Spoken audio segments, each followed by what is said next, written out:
फातिमा की रानी माँ, प्रभु यीशु की माँ, आसरा तू ही है माँ।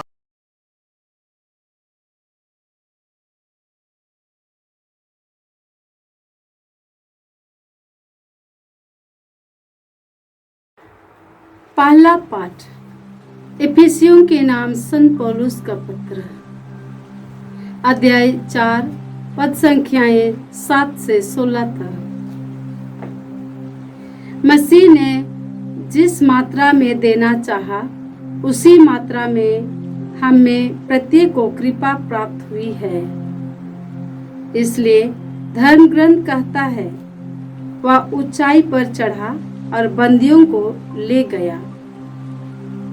उसने मनुष्यों को दान दिए।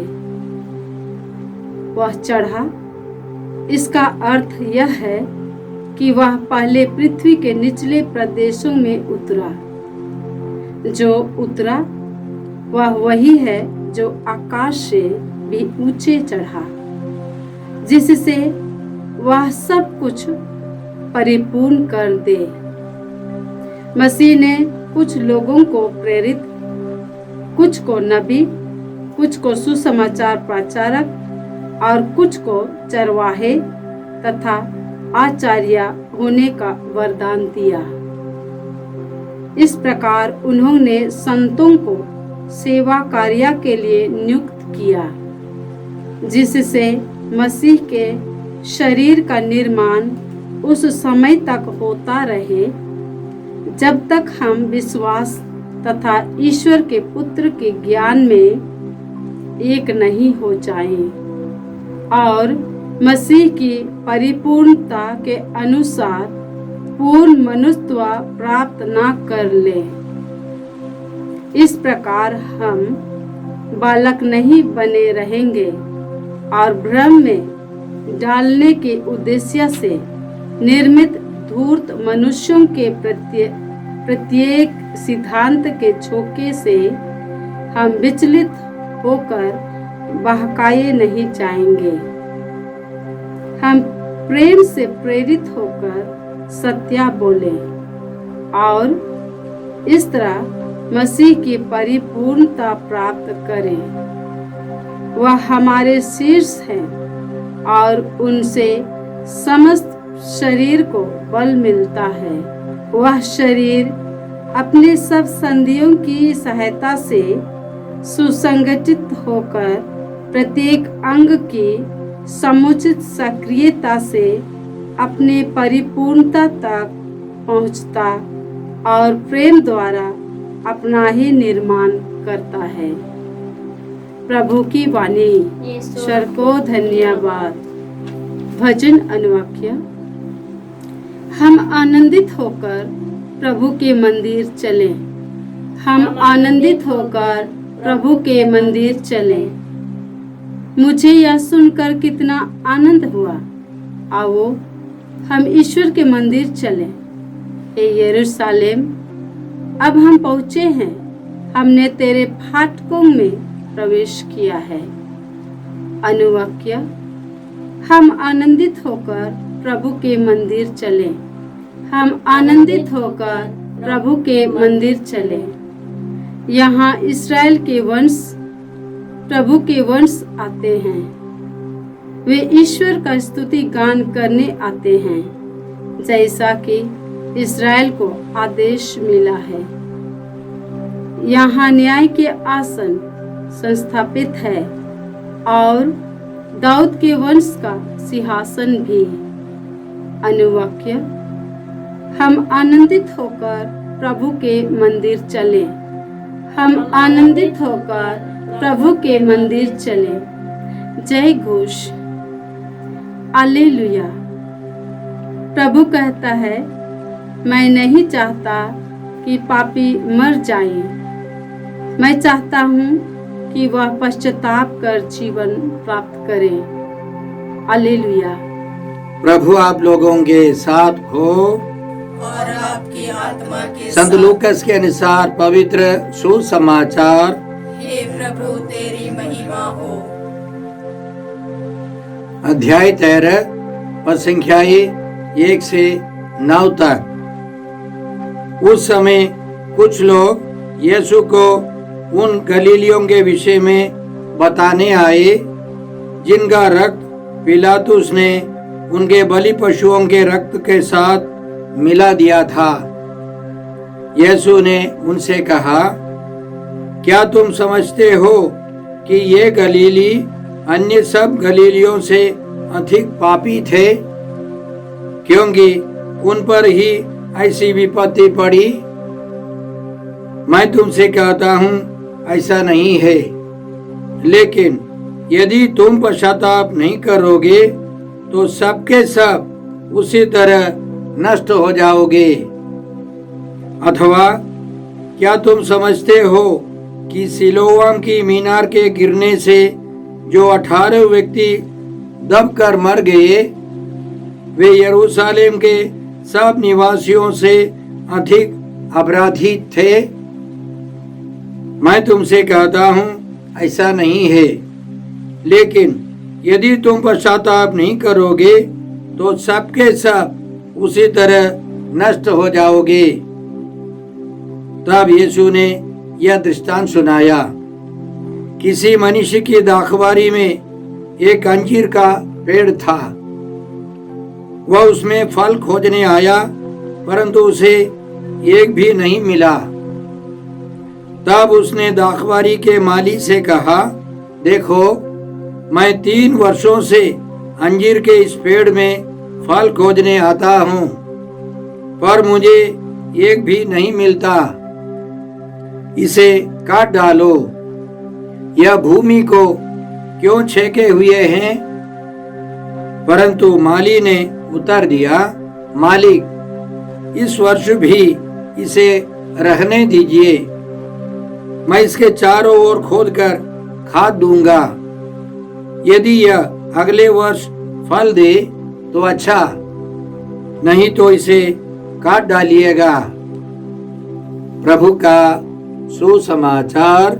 हे क्रिस्त तेरी स्तुति हो। जय यीशु क्रिस्त में प्रिय भाई और बहनों, आज का पहला पाठ एफेसियों के नाम पत्र से है, अध्याय 4 पद संख्याएं 7 से 16 तक। इसमें हमने सुना संत पौलुस हमको समझाते हैं, मसीह ने जिस मात्रा में देना चाहा उसी मात्रा में हम में प्रत्येक को कृपा प्राप्त हुई है।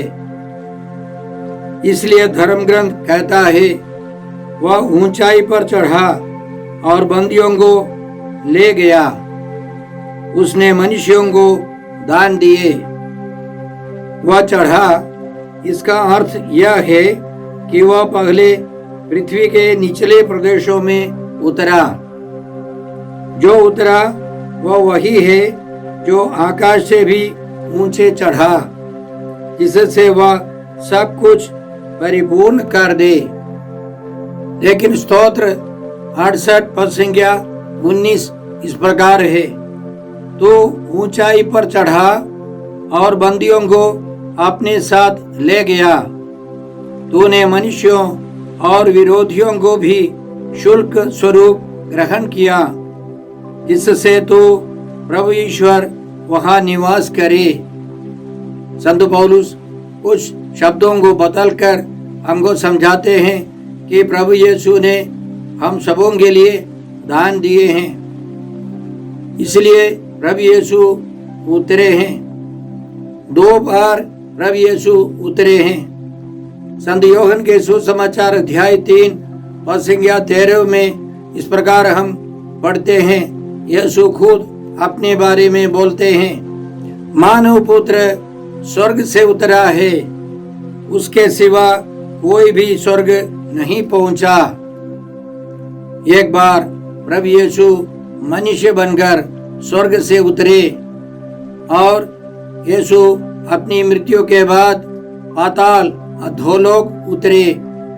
संत पेतरुस अपने पहले पत्र में अध्याय 3 पद संख्याएं 18 और 19 में इस प्रकार लिखते हैं, मसीह भी एक बार पापों के प्रायश्चित के लिए मर गए, धर्मी अधर्मियों के लिए मर गए, जिससे वह हम लोगों को ईश्वर के पास ले जाए। वह शरीर की दृष्टि से तो मारे गए, किंतु आत्मा द्वारा जिलाए गए। वह इसी रूप में कैदी आत्माओं को मुक्ति का संदेश सुनाने गए। अधिकांश बाइबल पंडितों के अनुसार संत पौलुस के कहने का मतलब यही है। प्रभु यीशु की मृत्यु के बाद वे अधोलोक में जाकर कैदी आत्माओं को मुक्ति का संदेश सुनाने लगे और उन्होंने उन आत्माओं को मुक्त कर दिया है। यीशु हम सबों को परिपूर्ण बनाने के लिए आए हैं। आज के पहले पाठ का दूसरा रहस्य है, यीशु मसीह ने कुछ लोगों को प्रेरित, कुछ को नबी, कुछ को सुसमाचार प्रचारक और कुछ को चरवाहे और आचार्य होने का वरदान दिया।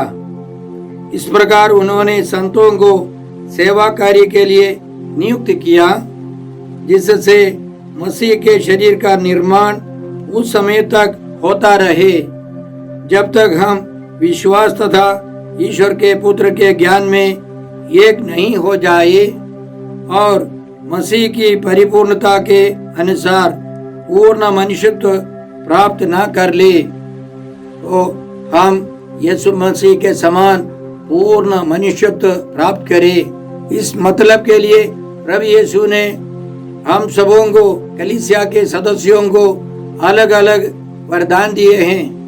प्रेरिताई सेवा के वरदान, कुछ लोग प्रेरित है, कुछ लोग नबी है, सुसमाचार के प्रचारक है, शिक्षक है, चरवाहे हैं।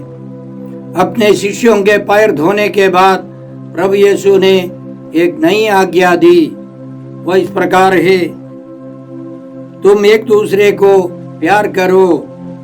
जिस प्रकार मैंने तुम लोगों को प्यार किया, उसी प्रकार तुम भी एक दूसरे को प्यार करो। यदि तुम एक दूसरे को प्यार करोगे तो उसी से सब लोग जान जाएंगे कि तुम मेरे शिष्य हो। इसलिए कुरिन्थियों के नाम पहले पत्र अध्याय 14 संज्ञा 1 में संत पौलुस इसी तरह लिखते हैं, आप सबसे पहले भ्रातृ प्रेम की साधना करें।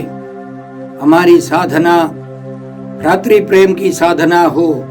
हर काम ईश्वरीय प्रेम से, पड़ोसी प्रेम से प्रेरित होकर यदि हम करेंगे तो हम पूर्ण मनुष्यत्व प्राप्त करेंगे। इस मतलब के लिए प्रभु यीशु आए हैं। आज के सुसमाचार का मुख्य विषय है, प्रभु यीशु कहते हैं, यदि तुम पश्चाताप नहीं करोगे तो सबके सब नष्ट हो जाओगे।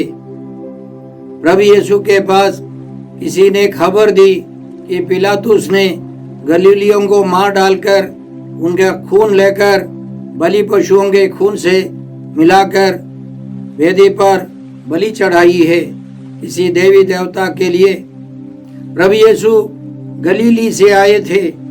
वे नहीं पूछते हैं कौन थे, कितना खून निकाला, क्या कोई मेरा रिश्तेदार उनमें था।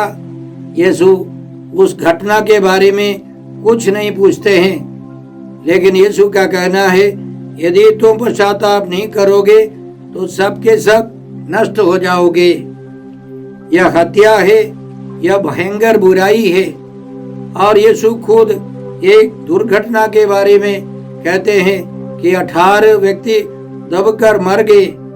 प्राकृतिक प्रकोप होगा या कुछ ऐसा आकस्मिक घटना, दुर्घटना, उसमें भी कई लोग मरे। और यीशु खुद बोलते हैं कि यदि तुम पश्चाताप नहीं करोगे सबके सब उसी तरह नष्ट हो जाओगे। कहने का मतलब क्या है कि प्रभु यीशु की आज्ञाओं का पालन नहीं करेंगे, बहुत भयंकर परिणाम होगा। प्रभु यीशु के जीवन काल के अंतिम क्षणों में उनके शिष्यों ने यरूशलेम मंदिर को दिखाया, भव्य मंदिर को, और प्रभु ने इस प्रकार बताया, मैं तुमसे यह कहता हूँ, इस पीढ़ी के अंत हो जाने से पूर्व ही ये सब बातें घटित हो जाएंगी। हम जानते हैं और इतिहास की बात है, तीतुस नामक सैनिक अधिकारी ने 70,000 लोगों के साथ, सैनिकों के साथ यरूशलेम को घेर लिया और पूरे मंदिर को बर्बाद कर दिया, लूट लिया, बर्बाद कर दिया, जला दिया, पत्थर पर पत्थर नहीं रखा। और प्रभु यीशु की बातें सही निकली। इसलिए हमें प्रभु यीशु की बातों पर विश्वास कर हमें पश्चाताप करना है। पश्चाताप एक निरंतर प्रक्रिया है। प्रभु यीशु के पहले प्रवचन में उन्होंने इसी तरह कहा, समय पूरा हो चुका है, ईश्वर का राज्य निकट आ गया है। पश्चाताप करो और सुसमाचार में विश्वास करो। पुराने व्यवस्था से ईश्वर की एक मुख्य बात है, पश्चाताप करो और मेरे पास लौट आओ। इसका महत्व समझाने के लिए प्रभु ने इस सुसमाचार में आज के पाठ में वह दृष्टांत सुनाया अंजीर के पेड़ के बारे में। किसी मालिक ने अपनी दाखबारी में एक अंजीर के पेड़ को लगाया और हम जानते हैं अंजीर की डाली लगाने से वह पेड़ बन जाता है। 3 साल के बाद वह पेड़ अंजीर का फल उत्पन्न करने लगता है। तो वह मालिक 3 साल से अंजीर खोद रहा था। कहने का मतलब वह पेड़ 6 साल का हो गया, काफी बड़ा हो गया और 6 सालों के अंदर मालिक को एक भी फल नहीं मिला। इसलिए मालिक ने माली से कहा, इस पेड़ को काटकर हटा दो, बर्बाद हो रहा है। इसी जगह पर दाखलता लगाने से काफी अंगूर मिल जाते। और माली ने मालिक से कहा, मालिक इतने साल तो हो गए, 1 साल भी रहने दीजिए और 1 साल के अंदर मैं चारों तरफ खोद करके खाद दूंगा और फल देगा। अगले साल 7वें साल अच्छा फल देगा तो अच्छा है। वह मालिक ईश्वर है, माली प्रभु यीशु हैं और वह अंजीर का पेड़ हम लोग हैं। पिता ईश्वर चाहता है, न्याय चाहता है, लेकिन यीशु कहते हैं 1 साल और रहने दे और मैं इसे कृपा दूंगा, मौका दूंगा, पश्चाताप के लिए मौका दूंगा। जब कभी मैं इस दृष्टांत को पढ़ता हूँ, मेरे मन में बहुत सारी घटनाएं आती है। कई साल पहले मेरे पिताजी एक अस्पताल में मरने पर थे। मैं उनसे मिलने गया तो पिताजी के उस कमरे में एक और रोगी था, एक बुजुर्ग व्यक्ति, वह तड़प रहा था, प्राण छूटते भी नहीं है। मैंने पिताजी से कहा कि आप पश्चाताप कीजिए, अच्छी तरह पाप स्वीकार कीजिए, मैं मिसा कर आपको परम प्रसाद में उपस्थित यीशु को दूंगा। मैंने एक पुरोहित को बुलाकर पिताजी के पास पहुंचाया। उन्होंने पाप स्वीकार सुना और मैंने अपने पिताजी को परम प्रसाद दिया। मेरे पिताजी पाप स्वीकार करते हुए उस दूसरे व्यक्ति ने देखा तो उसने भी बताया, मुझे भी पाप स्वीकार करना है। तब तक वह पुरोहित निकल चुके थे। तो मेरी बहन ने उस आदमी को बताया कि यह भी एक पुरोहित है, मेरा भाई है। तो उसने मुझे बताया, फादर मुझे भी पाप स्वीकार करना है। मैंने उनका पाप स्वीकार सुना और उस व्यक्ति ने भी परम प्रसाद ग्रहण किया। बाद में उसके एक रिश्तेदार ने मुझसे कहा, अच्छा हुआ कि आप बहुत दूर से आए और आपने अपने पिताजी के लिए प्रार्थना की, मिसा बलिदान चढ़ाया। आपके पिताजी पाप स्वीकार करते हुए, परम प्रसाद ग्रहण करते हुए देखा तो उसके मन में इच्छा जागी। यह बहुत बुरा आदमी था, वर्षों से पाप स्वीकार नहीं कर रहा था, कठोर दिल का आदमी है और एक दूसरे से लड़ाई झगड़ा, अपने बेटों के सामने भी चाकू निकालता है अच्छा हुआ कि आज मेरे रिश्तेदार ने पाप स्वीकार किया, परम प्रसाद ग्रहण किया और दूसरे दिन रात को वह स्वर्ग चला गया। उसकी मृत्यु होगी। हम सबों ने ईश्वर को धन्यवाद दिया। उस व्यक्ति ने अनेक साल के बाद पश्चाताप किया, पाप स्वीकार किया, परम प्रसाद ग्रहण कर तैयारी करके वह स्वर्ग चला गया। क्रिस्त में प्रिय भाई और बहनों, ईश्वर हमको अनेकों बार मौका देते हैं। प्रभु यीशु हमको कृपा देते रहते हैं ताकि हम पश्चाताप करें, प्रभु के पास जाकर प्रभु की संतान बने, ईश्वर के परिवार के सदस्य बने। आइए हम कृपा मांगते हैं। हे अब्बा पिता, हे प्रभु यीशु, हे पवित्र आत्मा ईश्वर, आज के सारे पवित्र वचनों के लिए हम तुझे धन्यवाद देते हैं और प्रार्थना करते हैं कि हम प्रतिदिन पश्चाताप कर योग्य रीति से परम प्रसाद में उपस्थित यीशु को ग्रहण कर तेरे पास लौट आ सके। हम यह प्रार्थना करते हैं प्रभु क्रिस्त के द्वारा। हमारे प्रभु यीशु क्रिस्त की कृपा, ईश्वर का प्रेम और पवित्र आत्मा का साहचर्य आप सबों को प्राप्त हो। आमीन।